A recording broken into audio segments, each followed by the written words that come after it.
अस्सलाम वालेकुम। मैं हूँ अवैस सलीम और मेरे साथ आज हैं मेरे दोस्त शाहिद असलम लाहौर से। जब से ये नई हुकूमत बनी है बड़ा तस्करा हो रहा है कि इन पर मुकदमात थे, ये ज़मानतों पर थे और अब इमरान खान साहब ने अपने एक जलसे में जो मर्दान में हुआ कल, उन्होंने ये भी कह दिया कि जी ये मुकदमात ख़त्म किए जा रहे हैं, एफआईए पर दबाव डाला जा रहा है। और हाल ही में जो एफआईए के डायरेक्टर हैं डॉक्टर रिजवान, उनका अफसोसनाक इंतकाल हुआ, वो इल्ज़ाम भी उन्होंने लगाया मुस्लिम लीग नून पर कि इन्होंने इतना दबाव डाला उन पर कि उनकी मौत वाक़ई हो गई। तो शाहिद साहब कवर करते हैं एफआईए, डॉक्टर रिजवान के साथ भी इनका ताल्लुक रहा, इन मुकदमात को भी जानते हैं, तो मैंने सोचा कि इनसे ज़रा तफसीलात जानते हैं आज कि असल मामला है क्या। तो शाहिद साहब, आपका शुक्रिया वक्त देने के लिए। मेरा ख्याल है कि खान साहब जो मुकदमात की बात कर रहे हैं वहां से शुरू कर लेते हैं पहले कि कौन से मुकदमात इस वक्त नवाज शरीफ अपना हमजा शहबाज और शहबाज शरीफ पर हैं, और जो ये एक खबर गर्दिश कर रही है कल से कि शायद एफआईए ने उन मुकदमात की पैरवी से इनकार कर दिया है, इसकी असल सूरत हाल क्या है, अगर आप वाज़े कर सकें। बहुत शुक्रिया वैसा आपके, आपने इस अहम मौजू पे बात करने के लिए मुझे दावत दी है। देखिए, ये जब हम मुकदमात की बात करते हैं शरीफ फैमिली के बारे से, तो जब से खान साहब आए 2018 में, तो उनका शुरू से ही अकाउंटेबिलिटी का एक नारा रहा कि वो अक्रॉस द बोर्ड या एक रूथलेस किस्म की अकाउंटेबिलिटी करेंगे इस मुल्क में, ताकि जो लूटमार साबका द्वार में होती रही है उनके बकौल, उसको ख़त्म किया जाए। तो ये जब इनकी गवर्नमेंट बनी तो सबसे बड़ा जो सबसे अहम केस जो इनके सामने आया वो 2020 में आया, जब मुल्क में चीनी का बहरान आया और चीनी की कीमतें अचानक 55-60 रुपए से बढ़ती बढ़ती वो 70-80 रुपए तक चली गई फी किलो। और जब ये बहरान शदीद हुआ तो फिर प्राइम मिनिस्टर साहब ने एक कमीशन ऑर्डर किया कि एक हाई पावर्ड कमीशन, उसमें डीजीएफआई उसके सरबराह थे और एक इंटेलिजेंस ब्यूरो के एक सीनियर अफसर थे और डीजी एंटी करप्शन जो उस वक्त के पंजाब के थे वो उसके मेंबर थे, और इनके नीचे तो 7-8 टीमें फर्दर बनाई गई और इसमें तमाम टॉप इंटेलिजेंस एजेंसीज के लोग और SECP, state bank, security exchange commission of Pakistan, इन सारे जो रेलिवेंट अदारों के लोग थे वो भी इसमें शामिल किए गए इन टीमों में। और वो उस कमीशन ने जब अपनी इंक्वायरी शुरू की तो तकरीबन 3 महीने बाद उन्होंने अपनी फाइंडिंग प्राइम मिनिस्टर को जमा करवा दी, और जिसके मुताबिक उन्होंने कहा कि जी एक बहुत बड़ा एक नेटवर्क है, कार्टेलाइजेशन है शुगर इंडस्ट्री में, जो मैनिपुलेट करते हैं चीज़ों को, जो गवर्नमेंट से सब्सिडी भी लेते हैं इंपोर्ट करने के लिए, एक्सपोर्ट करने के लिए, और उससे टैक्स छूट भी लेते हैं, लेकिन उसके बावजूद पूरी मैनिपुलेट करके ये कीमतों को बढ़वाते हैं। मार्केट सारी इन्होंने कैप्चर की हुई है और आम लोगों की जेबों से अरबों रुपया का जो वो डाका पड़ता है। ये आप उसी इंक्वायरी की बात कर रहे हैं जिस पर इमरान खान साहब के फिर जहांगीर तरीन के साथ भी इख्तिलाफात जी पैदा हुए? बिल्कुल, उसी में जहांगीर तरीन साहब के हवाले से इख्तिलाफात उनके आए क्योंकि उनका नाम भी इसमें आया। इवन नाम तौर भी उनके करीबी रुफ़का के आए, जिसमें खुसरो बख्तियार और जो गुजरात के जो चौधरीज हैं इनके नाम भी उसमें आए, लेकिन उनके हवाले से उन्होंने कभी कोई लबशाई नहीं की। लेकिन जहांगीर तरीन साहब पे उसकी वजह मैं और आप दोनों जानते हैं। जी जी जी जी। तो उसके बाद जब ये फाइंडिंग आई तो प्राइम मिनिस्टर ने उसको पब्लिक कर दिया और आगे फर्दर जो है वो कैबिनेट में ले गए। कैबिनेट ने फिर रेफर कर दिया मामला मुख्तलिफ डिपार्टमेंट्स को। कुछ चीज़ें, कुछ सेक्शन जो थे फाइंडिंग के वो एफबीआर को चले गए, कुछ जो थे एससीसीपी ने देखने थे, और कुछ मामला जो क्रिमिनल लाइबिलिटी फिक्स करनी थी इन सारे मामले में वो एफआईए के पास आ गए। एफआईए में उस वक्त ये मामला आया, उस वक्त लाहौर में जो अनफॉर्चुनेटली चंद दिन पहले अचानक दिल का दौरा पड़ने से जिनकी वफात हुई है, डॉक्टर रिजवान, वो उस वक्त लाहौर एफआईए को जो है वो लीड कर रहे थे। तो ये तकरीबन जुलाई या अगस्त 2020 में ये मामला इनके पास आ गया लाहौर में कि आप क्रिमिनल लाइबिलिटी जो है वो लोगों पे फिक्स करें जिन्होंने इस चीनी स्कैंडल की वजह से जो है वो नुकसान पहुंचाया, अरबों रुपया बनाया है। तो वो इंक्वायरी चलती, नवंबर में जाके FIA ने शहबाज शरीफ, उनके बेटे हमजा, सलमान वगैरह पे और उनके दीगर जो शरीक मुल्ज़मान थे उन पे 14 नवंबर 2020 को एक FIR दर्ज कर दी 25 अरब रुपए की मनी लॉन्ड्रिंग के। ठीक है।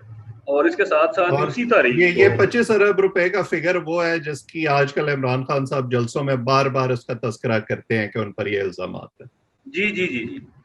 और उसके साथ साथ उसी दिन, उसी रोज और उसी तारीख, उसी टाइम पे FIA ने दूसरी FIR दर्ज की, वो जहांगीर तरीन साहब और उनके खानदान पे थी।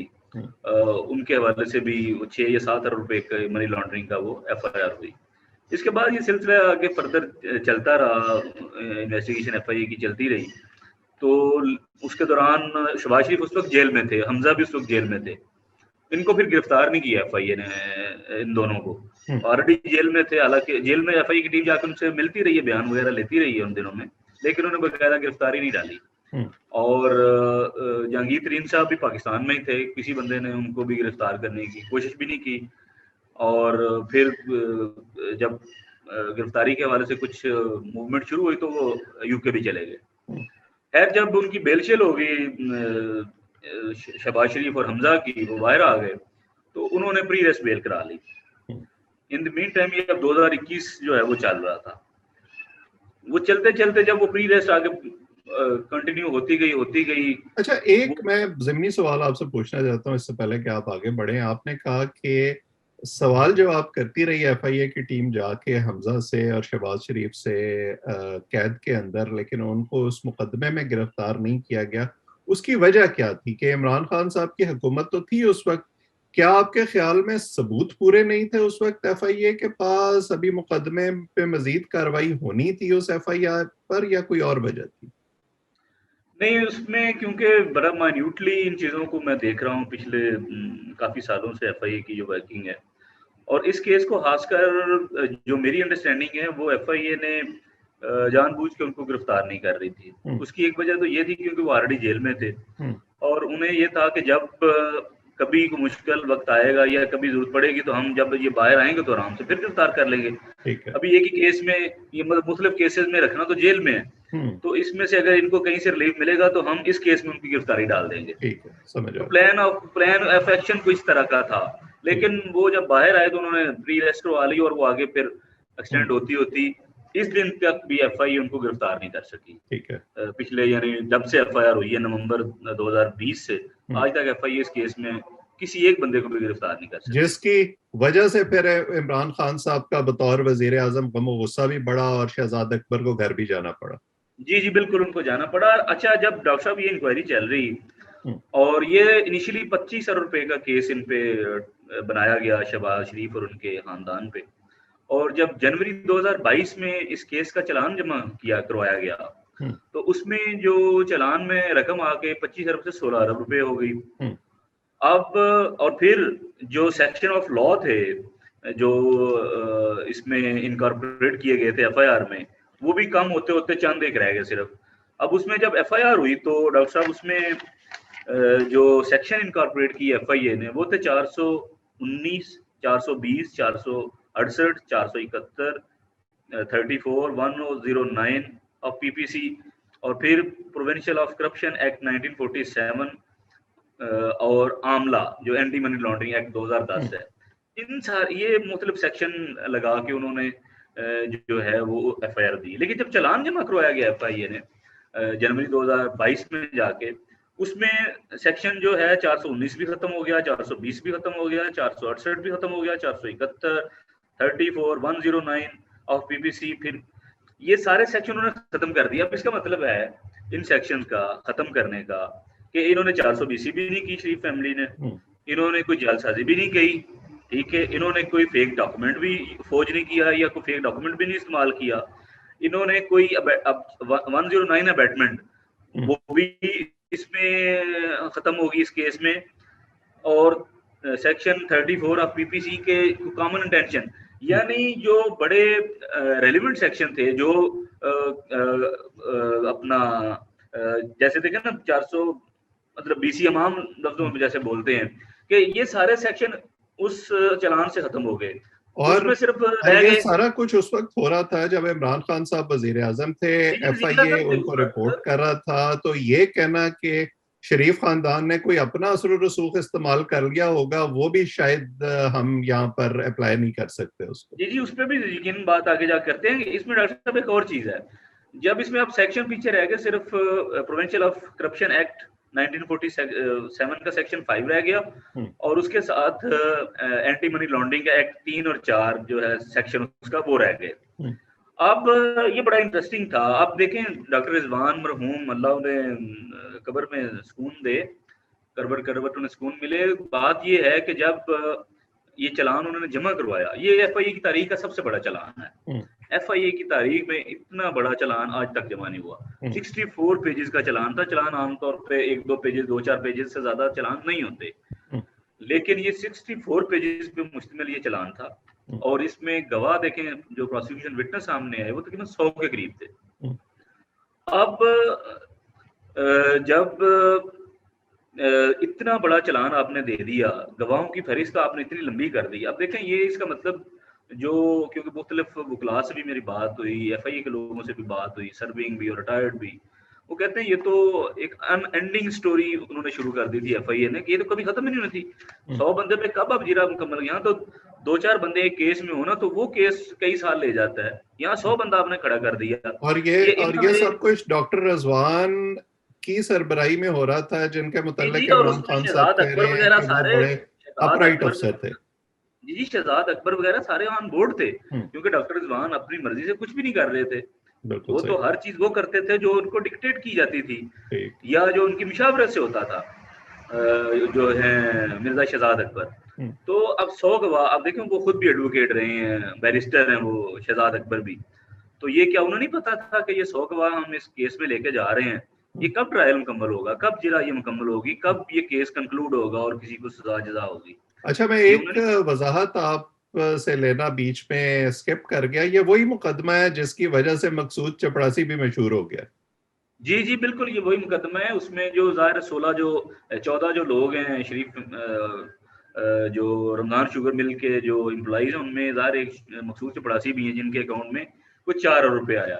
अब मैं इस केस को थोड़ा सा इस तरह से भी बताना चाहूंगा आगे, क्योंकि इसमें कुछ कानूनी नुक्ते भी हैं, कि मोटा मोटा से इस केस को मैं इसलिए भी एलेबोरेट कर दूं कि ये बेसिकली इल्ज़ाम इन पे ये था कि शरीफ फैमिली ने अपने जो रमजान शुगर मिल के मुलाजमीन हैं, उनके नाम पे कुछ बैंक अकाउंट्स खोले, और उनमें वो तकरीबन 28 अकाउंट आइडेंटिफाई किए FIA ने, और उनमें FIA के बकौल तकरीबन 16 अरब रुपया जो है वो उनमें डिपॉजिट हुआ। अब उनमें से को 2-4 जो मुलाजमीन है वो फरार हो गए, बाकियों की उन्होंने स्टेटमेंट वगैरह ली हुई है उन्होंने। अब जब ये चलान जमा होता है, तो उसमें देखें आयरॉनिकली एक साइटेशन भी नहीं है करप्शन की शहबाज शरीफ पे या हमजा पे, कि इन्होंने कहीं से ये जो 16 अरब रुपए है ये करप्शन का है, या ये कोई किकबैक का है, किसी ठेके का है, उसके एवज इनको मिला है। अब मनी लॉन्ड्रिंग को हम तो ये इवन प्राइम मिनिस्टर साहब भी हर जगह जहां भी कोई बात होती है, मनी लॉन्ड्रिंग।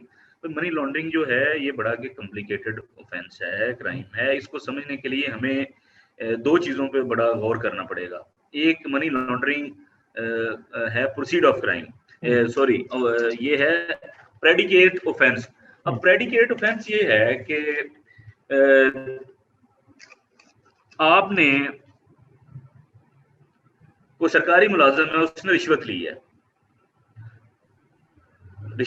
उस रिश्वत के अगेंस्ट उसने अपना एसेट बना लिया है, कोई प्रॉपर्टी बना ली है, कोई जायदाद खरीद ली है।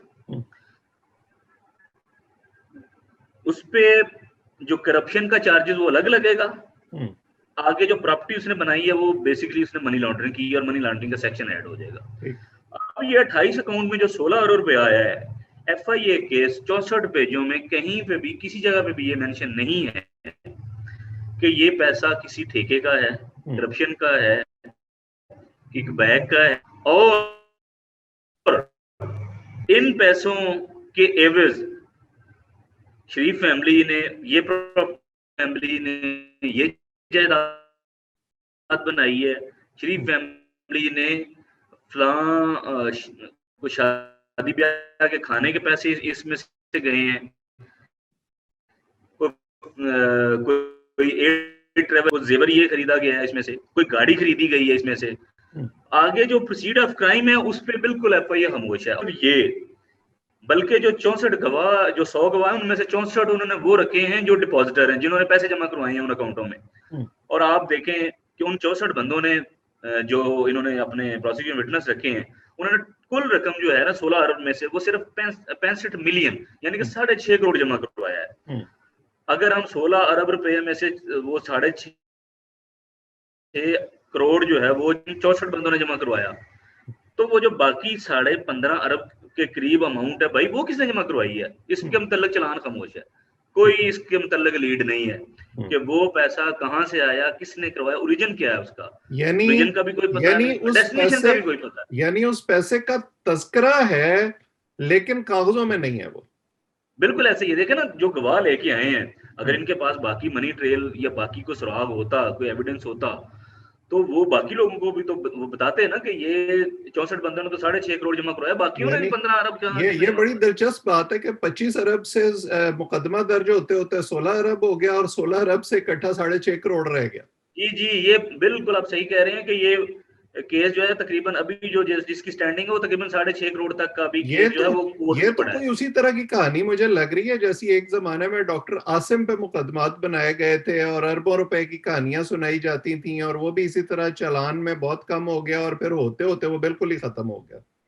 जी, और इसमें जब आगे चले ना डॉक्टर साहब हम, अब ये है कि इन्होंने जो 2 सेक्शन रह गए हैं बीच में, आमला का और प्रिवेंशन ऑफ करप्शन एक्ट 1947, जो पब्लिक सर्वेंट पे लगता है। अब मेरी बहुत से वकील से जब बात हुई तो वो कहते हैं कि ये सेक्शन जो इन्होंने, अब देखिए इन सारों शरीक जो मुल्ज़मान हैं इस केस में, उनमें कोई बैंकर नहीं है और कोई कोई गवर्नमेंट सर्वेंट भी नहीं है, कोई सरकारी मुलाजिम इनमें मुल्ज़िम नहीं है इस केस में।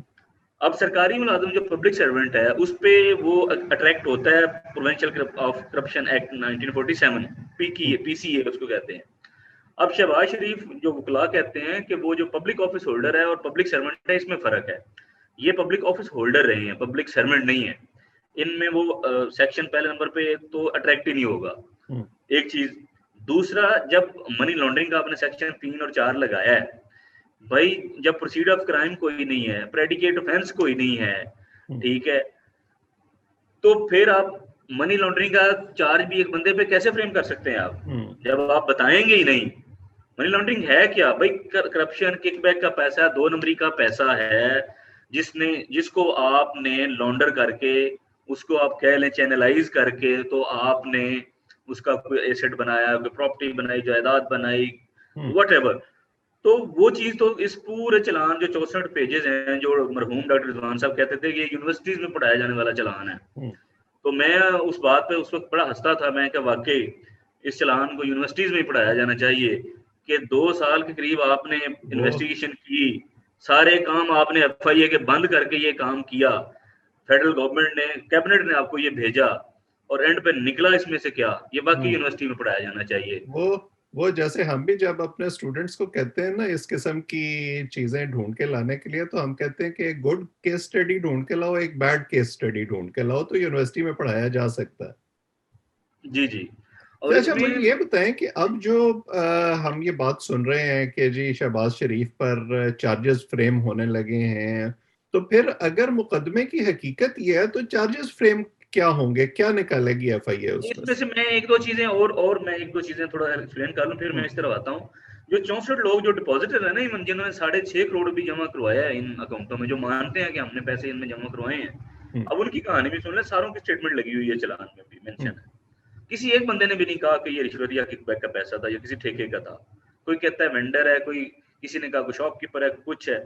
उसने कहा हमने तो फलां के देने थे, उसने कहा इस अकाउंट में जमा कर, उसमें डाल दो, हमने उसमें डाल दिए। अब एफआईए देखो होना क्या चाहिए था कि जब आपको एक कड़ी आपको मिली, ये बड़ी स्ट्रॉन्ग कड़ी थी आपके, क्या आपके पास कम से कम 60-65 लोग तो आ गए ना जिन्होंने उन अकाउंटों में पैसे डाले, आप उनके पास जा, आप ये गए भी हैं उनके पास, आप ये वहीं चुप कर गए कि जी हमने तो फलां के देने, तो उसने हमें ये अकाउंट नंबर दे दिया, हमने उसमें डाल दिए।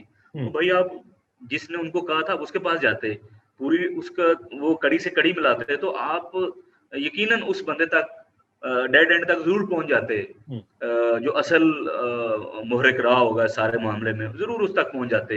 ये तो ट्रेल चलती है, चेन चलती है मनी लॉन्ड्रिंग में। ये जितने भी ये सारे व्हाइट कॉलर क्राइम है, जैसे ये चेन टूटी नहीं और केस धड़ाम से गिरा नहीं, लेकिन इसमें शायद इनकी साहब एफर्ट जो वो है वो बड़ी कड़ियां वीक रही। जोड़ने के लिए फिर इंतजार करना पड़ता और वक्त लगता, फिर फौरी तौर पर शहबाज शरीफ को और हमजा शहबाज को जेल में डालने की ख्वाहिश पूरी ना होती। बिल्कुल सही कह रहे हैं, बिल्कुल सही कह रहे हैं। अच्छा, इसमें एक और चीज इस सारे मामले में कि डॉक्टर साहब, ये जब चीनी स्कैंडल शुरू हुआ तो ये तो 2 पर्चे उन्होंने दिए हैं। पाकिस्तान में तकरीबन जो शुगर मिले हैं वो 80 से 85 के करीब है। और लेकिन इस इंक्वायरी के नतीजे में, यानी पूरी ये सबसे बड़ा केस था पीटीआई की गवर्नमेंट का, जिसपे उनका नैरेटिव भी चलता है एंटी करप्शन के हवाले से। तो ये सबसे बड़ा केस था उनकी तारीख का। लेकिन इसमें देखें कि सिर्फ 2 पर्चे हुए, एक शरीफ खानदान पे हुआ, दूसरा जहांगीर तरीन पे हुआ, और बाकी किसी बंदे को अब पलंदे भरे पड़े हैं। हर एक पे उन्होंने नोटिस भी किए, सारा कुछ किया, लेकिन किसी पे पर्चा देने की जो है वो जरूरत नहीं की किसी ने। और एक और चीज के ये इन्होंने ना 10 पर्चे डॉक्टर साहब ने और भी दिए थे, वो दिए थे सट्टा माफिया पे। इन्होंने एक बकायदा प्रेस कॉन्फ्रेंस की थी, और 10 पर्चों में 40 लोग नॉमिनेट उन्होंने किए, जो लाहौर की अकबरी मंडी में उन्होंने कहा कि ये बैठ के यहाँ से सारा सट्टा करते हैं चीनी पे, और जिससे मैनिपुलेशन होती है मार्केट में, और चीनी की कीमतें ऊपर नीचे जाती है। नॉमिनेटेड लोग थे वो 40 के करीब। एक बंदा आज तक गिरफ्तार नहीं हुआ। आप अंदाजा करें कि एक थाने का कोई मामूली सा कांस्टेबल भी है ना, वो भी अगर उसने कारकर्दगी या उसने टोटल पूरा करना हो ना, तो वो भी किसी ना किसी, बेशक नशेई को पकड़ के लाए, वो कहता है इसने ये जुआ करा रहा था, ठीक है, तो ला के उसको वो कार्रवाई के लिए ना वो जुआ करवाते बंदे को मैंने पकड़ लिया। यहाँ पे एफआई है जिसके पास लामहदूद इख्तियारात हैं, जिसके पास बहुत पावर है, और वो कार्रवाई किसके कहने पे कर रही है? प्राइम मिनिस्टर के और फेडरल कैबिनेट के कहने पे। और सट्टा माफिया में से एक बंदे को नहीं पकड़ सकी। तो आप बात कर रहे हैं कि इतने इतने बड़े पॉलिटिशियन और इन्फ्लुएंशियल लोगों को, तो मुझे तो ये जाहिर है उसी वक्त ये मतलब मजाक लगता था इन वे कि यार ये एक सट्टा माफिया को नहीं पकड़ सकते, एक जिवारियों को नहीं ये पकड़ सकते एफआईए, इतनी बेबस है, इतनी लाचार है। लेकिन शायद कहानियां उसमें कुछ और भी थी।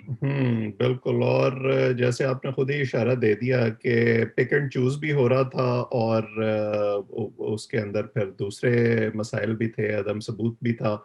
तो जैसे मैंने कहा कि अब चार्जेस क्या फ्रेम करने जा रही है एफआईए, अगर आप उसके थोड़ी सी बात करें तो।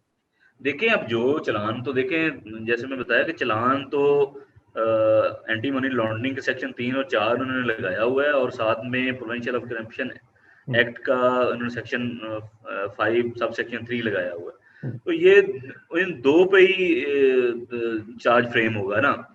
तो ये, लेकिन जब ये आगे बात चलेगी, जब ये दोनों तरफ से वकला पेश होंगे, और एक और चीज, बल्कि ये जो 64 लोग हैं जो एफआईए लेके आई है प्रोसिक्यूशन विटनेस के तौर पे, ये मैंने पहले भी बात की थी एक और प्रोग्राम में, ये लोग तो इन्होंने डिफेंस वालों ने ढूंढने थे, ये लोग उन्होंने ढूंढने थे कि आगे गवाही दें यार कि ये पैसे करप्शन के नहीं है। ये एफआईए ने काम किया है। जो काम डिफेंस ने करना था वो प्रोसिक्यूशन ने करके दिया है। अब एफआईए को मतलब शरीफ फैमिली को या उनके वकला को शायद इतनी मेहनत नहीं करनी पड़ेगी, उनके लिए वही 64 बंदे काफी हैं जो कहेंगे कि हाँ जी हमने एफआईए को बताया ये पैसे तो फलां कारोबार के थे, किकबैक के पैसे नहीं थे। बिल्कुल तो सही। ये उसकी रियलिटी है, उस तरह से केस की है। बिल्कुल सही। तो अंदाजा यही होता है कि इसमें से भी कुछ निकलना नहीं है। मेरा ख्याल है कि जो लोग हमें देख रहे हैं उन्हें इस हवाले से काफी क्लैरिटी मिली होगी। अब जैसे जैसे ये मुकदमा आगे बढ़ता है इस पर हम बात भी करते रहेंगे। जो लोग हमें देख रहे हैं वो इस चैनल को सब्सक्राइब करें ताकि ये गुफ्तगू आइंदा भी उन तक पहुंचती रहे। आज इतना ही। आप सबका बहुत बहुत शुक्रिया।